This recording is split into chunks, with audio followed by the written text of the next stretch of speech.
carousel plate. But we'll take that off there before I start getting closer and closer to using this machine. I want to have a check of everything.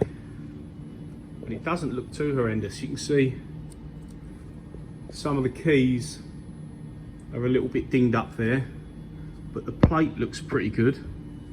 Not sure if this was replaced or not at some point, but again, it's not too bad. It's pretty clean. But as mentioned before, I've got all these parts already cut. So I think what I'm going to do, as the VF0 is getting closer to being used, I actually, if possible, I want to run a small job on that, just drilling a load of holes. Gives me a good test if it runs the machine through its paces. So all the new components I've got, the sliding doors and the springs and everything like that, I'm actually going to transfer onto this plate. And because these are in such good condition for what they are, I'm going to put all this stuff onto the broken plate for now, just so that machine's got 16 tools, tool changer working, and we can give that a good test. So I'm going to get this off, clean it all off, strip it all down and put the new parts of mine onto this one. So yeah, let's get it cleaned off and take it apart. So the tool changer plate has been taken off the machine and it's all washed.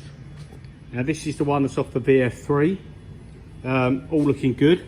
I did think there was a crack in it, but after inspecting it a little bit closer there, they're just scratches.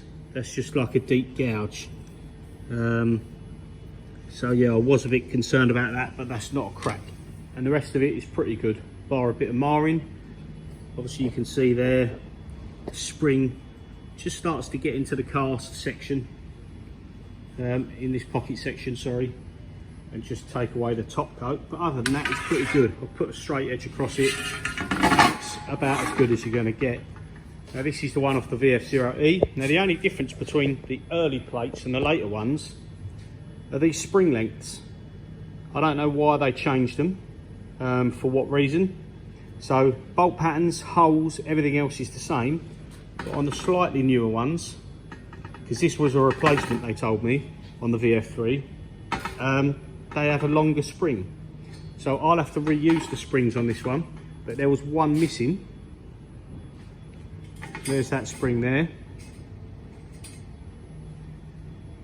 And then let me just show you the other springs, because I've actually had them made, because they turn out quite expensive when you order them.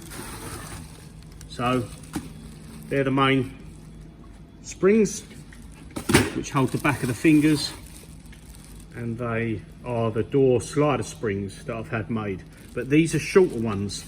So I will put the shorter ones obviously onto this new ones. You don't really have to have these new, but it's always nice to have them if you're building up a tool changer plate from scratch, or you want to swap one over entirely. They're obviously the used fingers that were on the VF3 that I've just taken off, and they're pretty good, to be fair. Obviously they're a bit dirty and what have you, but they're actually quite good. The keys are all quite good. So this lot's going to be cleaned up and go on the VF0E with the old plate with the two broken sections. So currently it'll only be 16 tools, but that's enough to get me running. And then the VF3 plate will get built back up with all these new keys that I had cut. I had all new fingers cut. I machined new, not like dowel pins almost, I don't know what you'd want to call them, bushings, sorry. And then the new slider doors. So yeah, that's going to get that back up, ready to go back on the machine. So I'll get them both put back together and I'll show you when they're done. Okay, so change of plan with these tool changers. The original one down here that has got the two damaged sections where the pieces are broken off. I was going to build that up and put that back in the machine to at least get it running and get it doing some test cuts and whatever, because 16 holders would have been fine for now. Maybe someone would even buy it, keep the cost down with that and fix it at a later date. But we completely built that back up with all the parts that we've got cut and laying around and stuff off the VF3, and it turns out that's too bent. I tried to straighten it, and it's bent in every way, shape or form, which is probably why it's been broken. Almost every couple of pockets here, so the piece each side of each pocket, every one of them is bent up or down or on the wonk. When you change, for example, tool 1 and do your tool change height offset in Z, and then switch to the opposite pocket, tool 11, we're between 5.5 and 7 millimeters difference, and it's too much. It means that when the when the spindle comes in and the spindle drive dogs, normally they sit very close to this here and probably come in at sort of that height, only a few millimeters above. And when it's 7 millimeters difference, this will actually come into the spindle drive dog about there, and it will just crash into the key before it gets where it wants to get.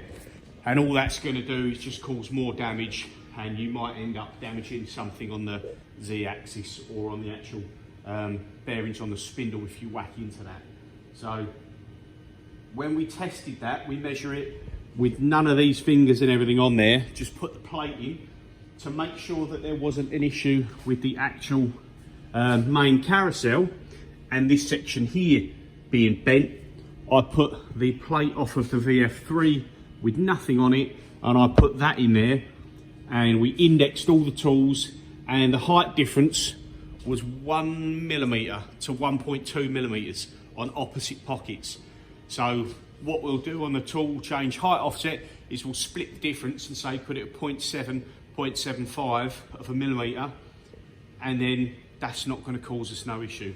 So I'm going to put the VF3 plate onto this machine because it needs one. That way it's back up to 20 pockets, all good. We've got all our new parts here that we cut previously, and I'm going to order a new plate. I still want to make one, but I don't think I'm going to have time for a little while for various reasons.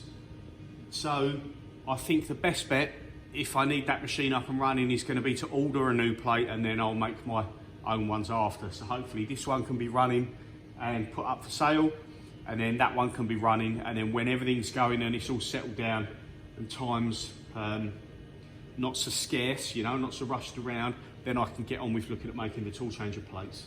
So yeah, that's the update. This is all done. All the sliding doors are back in, and obviously we know this was a nice tool changer set up and working on the other machine, so I'm going to get that onto the jack and the table and get it put back in here, redo the Z height offset and check it's all changing tools good. So yeah, I'll bring you back in a minute. Okay, so we've got the good plate from the VF3 fitted into the VF0E that's going to be for sale. Everything looked good, lined up good, fully rebuilt. It's a nice direct fit, obviously the tool plates are interchangeable, and we've got 4 tools. So basically 12, 3, 6 and 9, or tool 1, 11, 16 and 6. So we've got 4 corners, so to speak, to make sure the tool change offset is good, which we've adjusted. And you can see it's lining up nicely. No major flex to the plate when it comes in the black at all.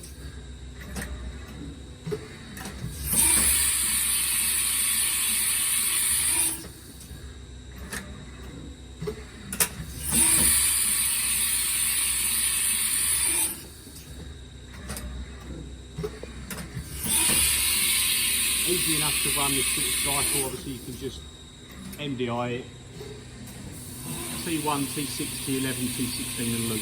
Just get it doing loads of tool changes, making sure everything's good. Obviously if you had 20 tools in there, or you want to put a couple more in just to make sure everything's changing good, then there we go. So one step closer on this one, the tool changer is done, changing tool, covers are back on. You can put the head cover back on, connect the single stand.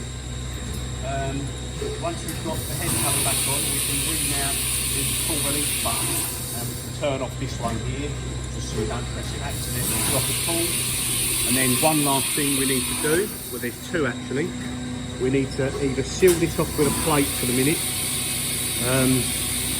and remove the auger, or replace a couple of the bolts here that are snapped, and I'll get the chip chute fitted back on, which is probably the way to do it, to be fair, if I'm selling it, which is down there.